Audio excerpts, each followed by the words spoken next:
Hadirin yang saya hormati, kita patut berterima kasih kepada para pendahulu kita, para pemimpin nasional, mulai dari Presiden Soekarno, Presiden Soeharto, Presiden B.J. Habibie, Presiden Abdurrahman Wahid, Presiden Megawati Soekarno Putri, dan Presiden Susilo Bambang Yudhoyono.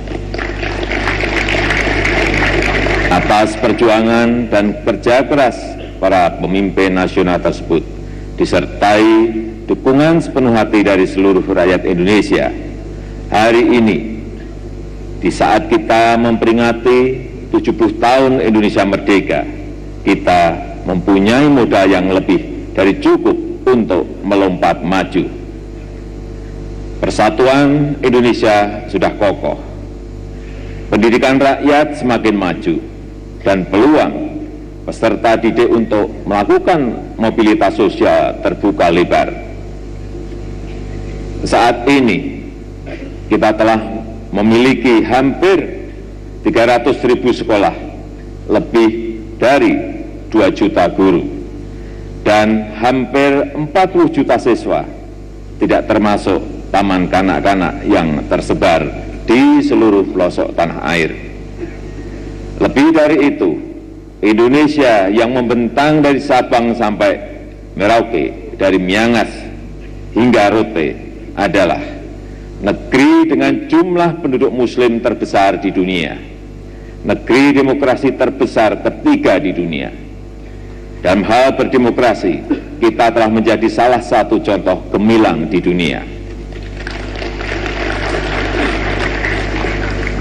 Dibandingkan dengan tahun 2013, indeks demokrasi kita naik dari 63,72 menjadi 73,04 pada tahun 2015. Kita juga memiliki pemilih muda yang kritis dan bersemangat mengawal jalannya demokrasi dan pemerintahan. Selain itu, saat ini Indonesia juga mempunyai kelas menengah yang signifikan dan akan terus bertambah seiring dengan bonus demografi yang sedang dan akan kita nikmati. Dalam 15 tahun terakhir, Indonesia juga mengalami lonjakan produk domestik bruto dari sekitar 1.000 triliun rupiah menjadi 10.000 triliun rupiah dan menjadi kekuatan ke-16 ekonomi dunia. Kini Indonesia duduk sejajar dengan negara-negara maju di forum G20, forum G20. Hadirin sekalian yang saya muliakan, semua itu menunjukkan bahwa bangsa Indonesia adalah bangsa yang besar. Sebagai bangsa yang besar, kita harus percaya diri, harus optimis bahwa kita dapat mengatasi segala persoalan yang hadang di hadapan kita. Selama ini kita terjebak pada pemahaman bahwa melambatnya perekonomian global yang berdampak pada perekonomian nasional adalah masalah paling utama. Padahal kalau kita cermati lebih seksama, menipisnya nilai-nilai kesantunan, nilai-nilai tata krama, sekali lagi, menipisnya nilai-nilai kesantunan dan nilai-nilai tata krama juga berbahaya bagi kelangsungan hidup berbangsa. Menipisnya budaya saling menghargai, mengeringnya kultur tenggang rasa, baik di masyarakat maupun institusi resmi seperti lembaga penegak hukum, organisasi kemasyarakatan, media, dan partai politik, menyebabkan bangsa ini terjebak pada lingkaran ego masing-masing. Hal ini tentu saja menghambat program aksi pembangunan, budaya kerja, semangat gotong royong, dan tumbuhnya karakter bangsa. Lebih-lebih, saat ini ada kecenderungan semua orang merasa bebas, sebebas-bebasnya dalam berperilaku dan menyuarakan kepentingan. Keadaan ini menjadi semakin kurang produktif ketika media juga hanya mengejar rating dibandingkan memadu publik.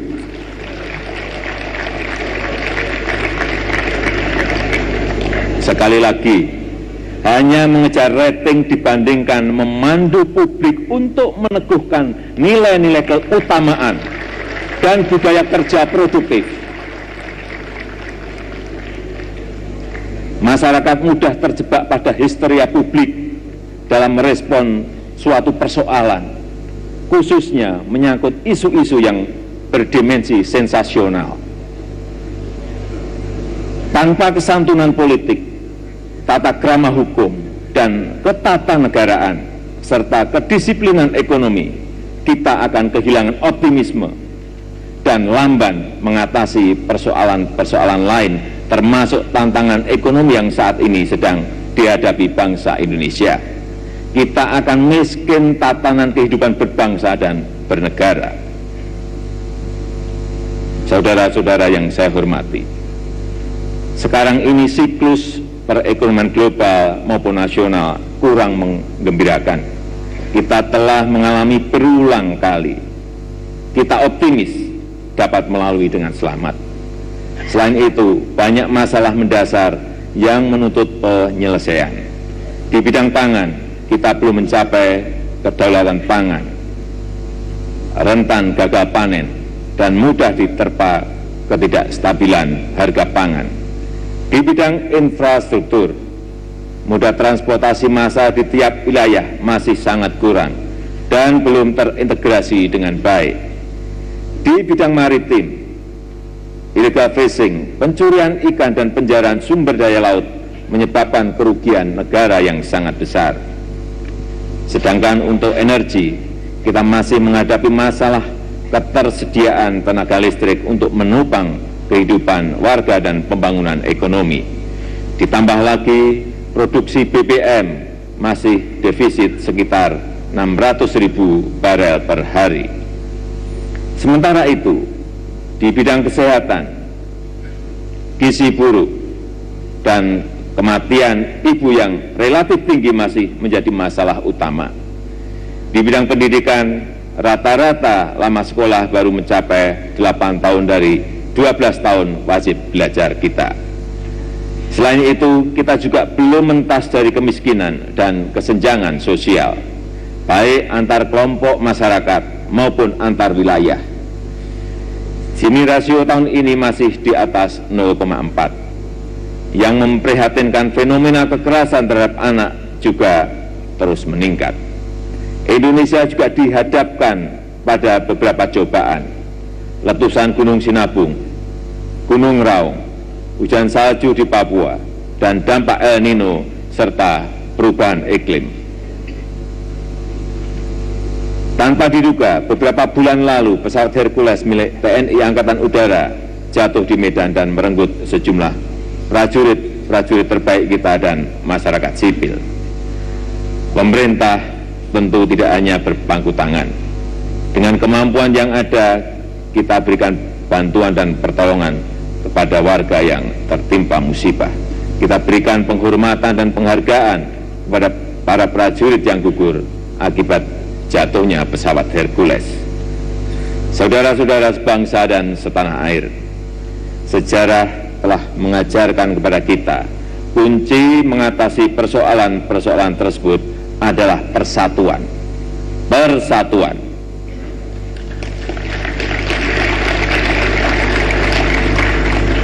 Pada tahun-tahun awal kemerdekaan, bangsa Indonesia terus dihadapkan pada persoalan besar, yaitu melawan penjajah yang ingin kembali berkuasa. Dalam kondisi sulit seperti itu, hubungan antar pemimpin dengan pemimpin, antara pemimpin dengan rakyat, dan antara rakyat dengan rakyat justru terjalin sangat erat dan sangat mendalam. Semangat persatuan mereka laksana semen yang menyatukan butir-butir pasir menjadi pilar-pilar yang kokoh. Karena persatuan itu, kita tetap menjadi bangsa yang merdeka dan bermartabat. Oleh sebab itu, untuk mengatasi seluruh persoalan bangsa dewasa ini, kita harus tetap utuh, bekerja bahu-membahu, tidak boleh terpecah belah oleh pertentangan politik dan kepentingan jangka pendek. Sehingga kedaulatan politik, kemandirian ekonomi, dan kepribadian dalam kebudayaan dapat diwujudkan. Seperti saudara-saudara ketahui, saya baru saja melakukan perombakan kabinet kerja. Keputusan ini saya ambil guna memperkuat kinerja pemerintahan untuk percepatan implementasi program aksi pembangunan. Para putra terbaik bangsa harus mau berkeringat, mau membanting tulang membangun bangsa dan negara ini.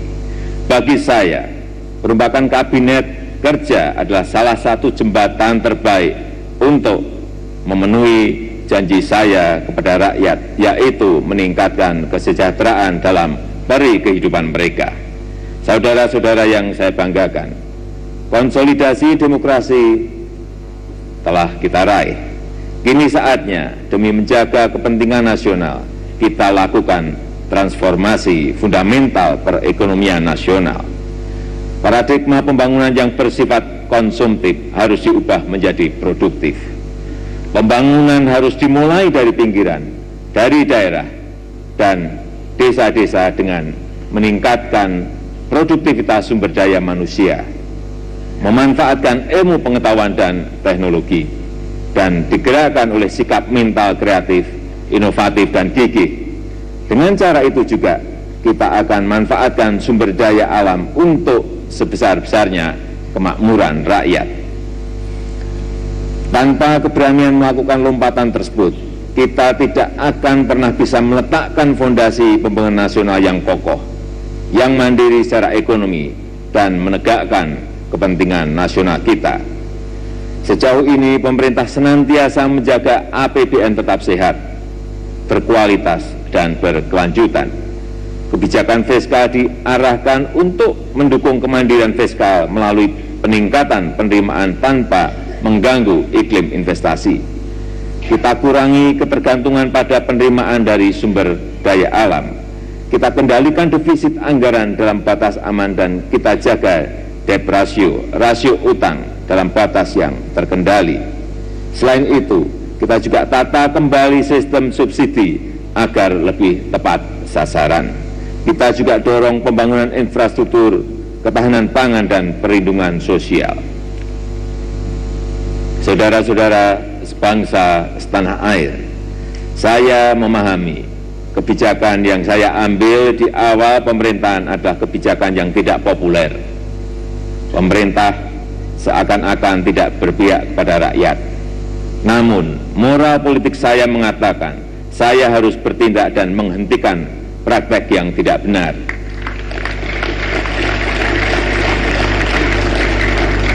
Langkah awal saya tempuh adalah mengalihkan subsidi bahan bakar minyak ke sektor produktif dan jaring pengaman sosial.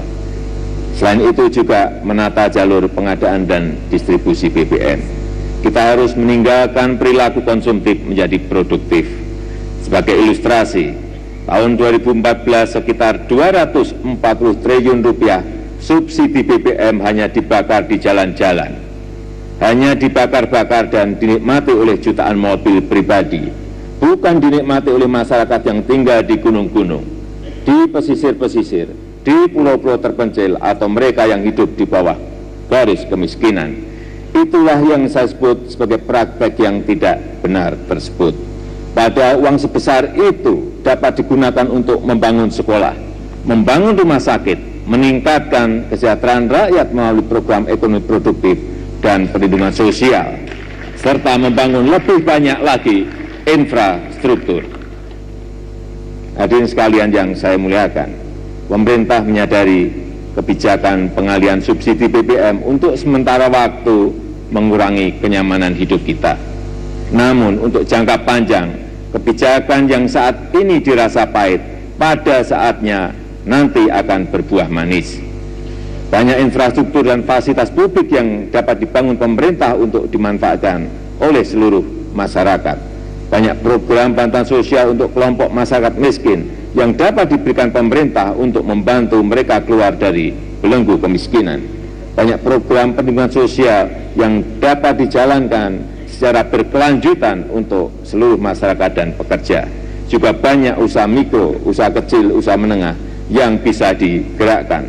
Semua itu bisa kita lakukan dengan pengalihan subsidi BBM dan subsidi-subsidi lainnya yang saat ini tidak tepat sasaran. Bagi masyarakat kita yang kurang beruntung, yang rentan terhadap perubahan, pemerintah menyiapkan Kartu Indonesia Sehat, Kartu Indonesia Pintar, Kartu Keluarga Sejahtera, dan Kartu Asistensi Sosial untuk penyandang disabilitas berat. Pemerintah juga akan terus mendukung efektivitas dan keberlanjutan program sistem jaminan sosial nasional, baik jaminan kesehatan nasional maupun jaminan sosial ketenagakerjaan. Berbagai program itu merupakan jaring pengaman sosial agar saudara-saudara kita yang kurang beruntung pada saat terjadi gejolak tidak mengalami penurunan tingkat kesejahteraan. Mereka harus tetap menjadi bagian dari pembangunan nasional yang produktif. Saudara-saudara yang saya muliakan, sejalan dengan nafas nawacita, pemerintah saat ini terus mempercepat pembangunan infrastruktur. Kita bangun jalan tol yang tidak lama lagi akan menyambungkan Pulau Jawa, bahkan dalam beberapa tahun ke depan akan terbentang di Pulau Sumatera. Kita bangun pula jalur kereta api. Kita bangun pula jalur kereta api di Sulawesi dan segera di Kalimantan dan di Papua. Kita bangun lebih banyak lagi waduk dan pelabuhan-pelabuhan untuk mendukung tol laut dengan tambahan banyak galangan kapal.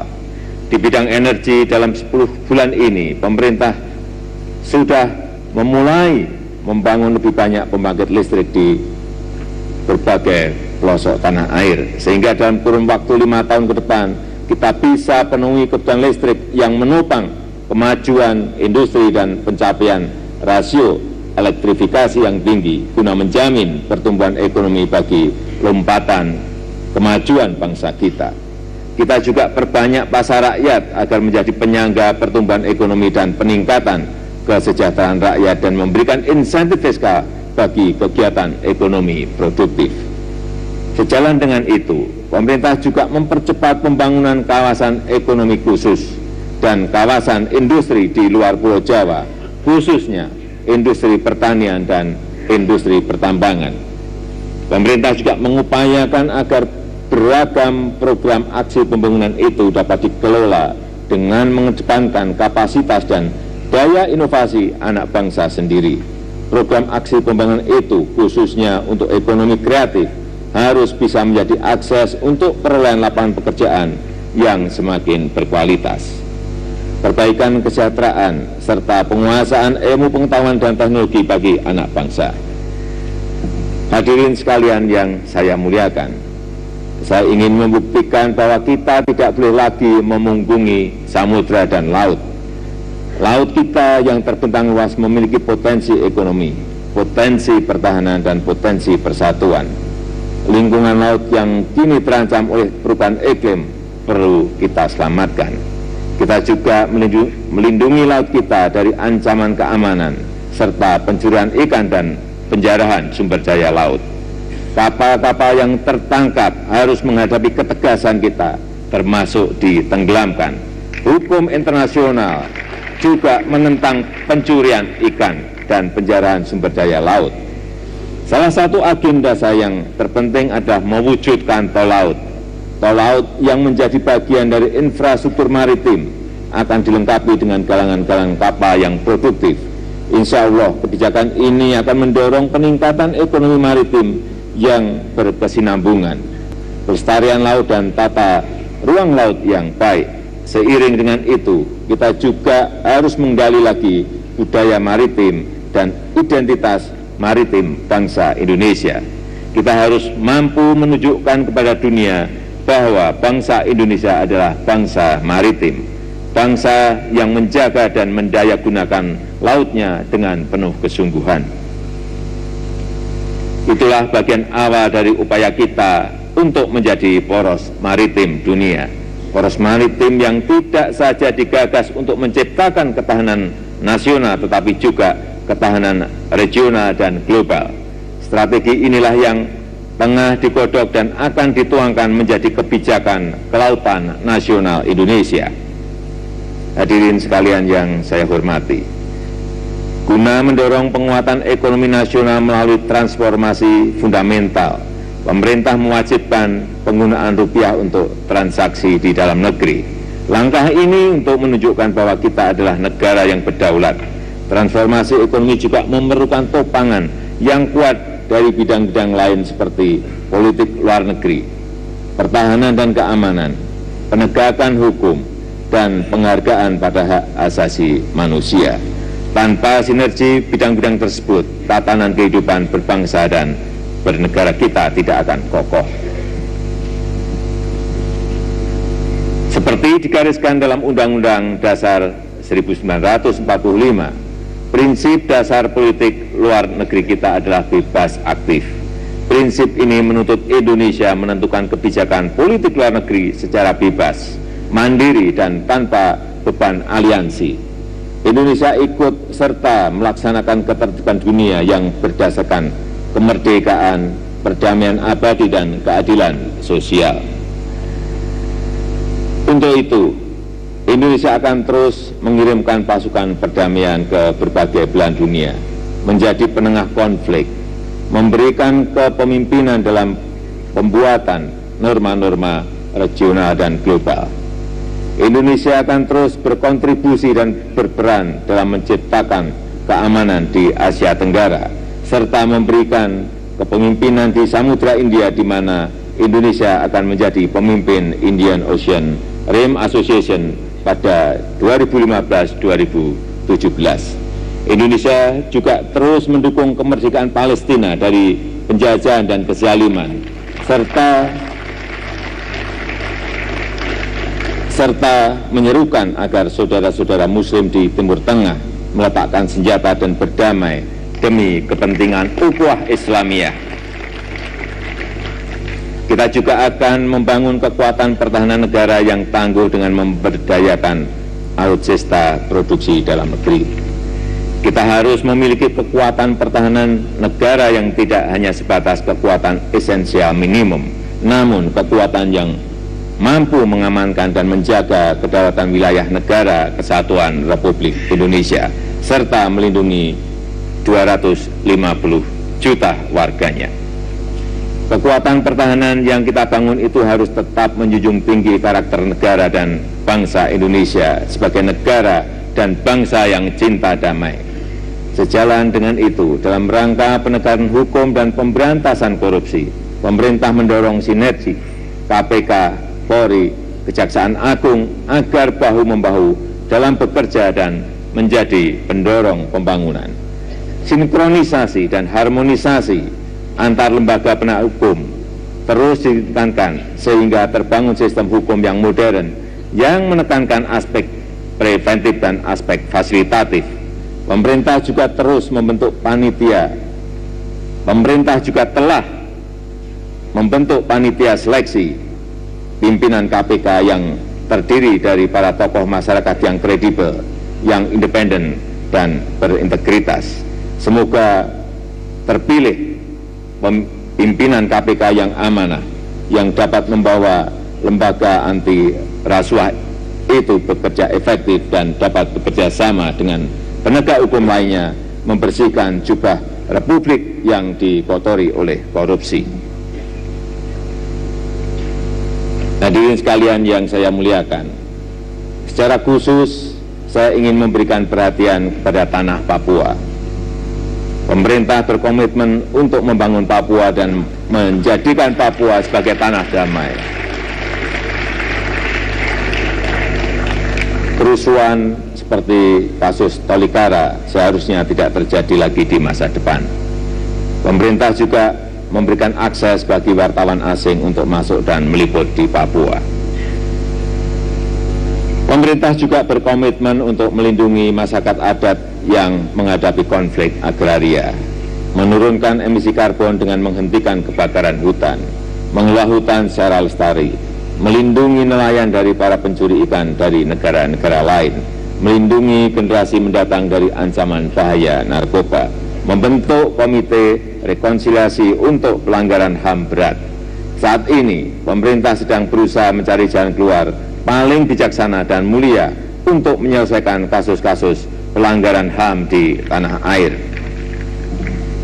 Pemerintah menginginkan ada rekonsiliasi nasional sehingga generasi mendatang tidak terus memikul beban sejarah masa lalu. Anak-anak bangsa harus bebas menata masa depan yang terbentang luas.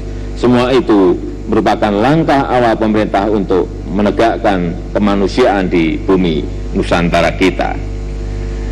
Saudara-saudara sebangsa dan setanah air, hadirin sekalian yang saya muliakan, di akhir pidato kenegaraan yang terhormat ini, saya ingin berterima kasih atas ketulusan, atas kesabaran dan optimisme saudara-saudara dan seluruh rakyat Indonesia, sehingga pemerintah mempunyai ruang untuk melakukan transformasi fundamental perekonomian nasional. Juga kepada beberapa perwakilan saudara-saudara kita dari daerah-daerah terpencil, pulau-pulau terdepan, pedalaman, dan para juara Olimpiade Sains dan Teknologi, olahraga, dan lain-lain, atas prestasi dan dedikasinya yang luar biasa yang ikut hadir bersama-sama kita di ruangan yang terhormat ini. Kita membutuhkan lebih banyak lagi pejuang-pejuang pembangunan seperti saudara-saudara yang menjunjung tinggi nilai-nilai integritas, etos kerja, dan semangat gotong royong. Untuk itu, pada hari ini saya menegaskan kembali perlunya gerakan nasional revolusi mental. Gerakan tersebut akan menyuburkan kembali nilai-nilai semangat juang, optimisme, kerja keras, kesantunan, dan tata krama, serta memperkokoh karakter bangsa dan memperkuat tatanan kehidupan berbangsa dan bernegara berdasarkan Pancasila dan Undang-Undang Dasar 1945. Dengan dukungan tulus, kesabaran, dan sikap optimis seluruh rakyat Indonesia, insya Allah transformasi fundamental ekonomi nasional yang dijalankan pemerintah pada saatnya akan berbuah manis. Mengakhiri pidato ini, saya ingin mengingat pesan Bung Karno pada sewindu peringatan Hari Kemerdekaan Republik Indonesia pada 17 Agustus 1953. Kita tidak bertujuan bernegara hanya satu windu saja. Kita bertujuan bernegara 1000 windu lamanya. Bernegara buat selama-lamanya.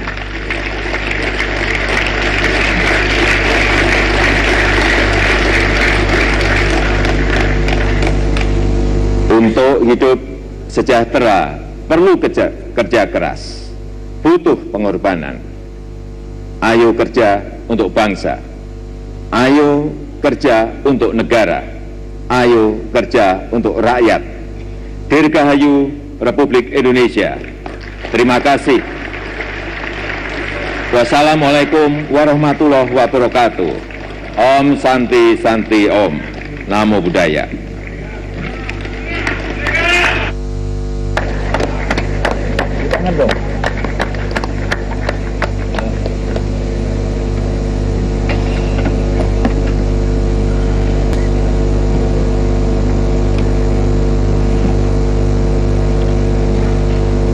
Terima kasih kita sampaikan kepada Saudara Presiden Republik Indonesia yang telah menyampaikan pidato kenegaraan dalam rangka peringatan Hari Ulang Tahun ke-70 Proklamasi Kemerdekaan Republik Indonesia.